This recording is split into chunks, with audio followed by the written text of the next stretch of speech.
দেখম আপোনালোকে কেনেকৈ জিঅ'ৰ কলাৰ টোন অফ কৰিব পাৰিব, ডিএক্টিভেট কৰিব পাৰিব। আপোনালোকক আজি মই দেখুৱাম।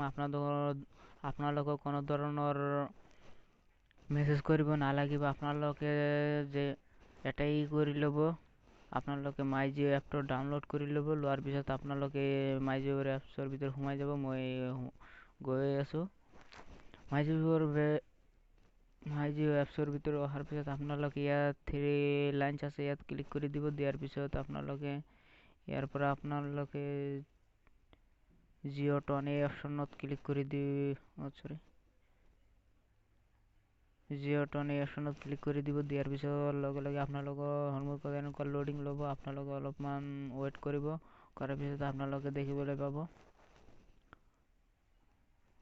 দেখিবলৈ পাব যে ইয়াত আপোনালোকে যি ৰিংটোন ছেভ কৰিছে সেইটো ইয়াত শ্ব' হৈছে। আপোনালোকে ইয়াৰ পৰা চেঞ্জ কৰিব পাৰিব। আপোনালোকে যদি ডিএক্টিভেট কৰিব খোজে তেনেহ'লে আপোনালোকে এই তলত এই অপশ্যনটোত ক্লিক কৰি দিব। আপোনালোকে ডিএক্টিভেটত ক্লিক কৰি দিয়াৰ পিছত আপোনালোকে ইয়াৰ পৰা য়েছ কৰি দিব। দিয়াৰ লগে লগে আপোনালোকৰ কলাৰ টোনটো অফ হৈ যাব। আজি ইমানলৈকে। ভিডিঅ'টো ভাল লাগিলে মোৰ চেনেলটো ছাবস্ক্ৰাইব কৰি দিব আৰু বেল আইকনটো বজাই দিব।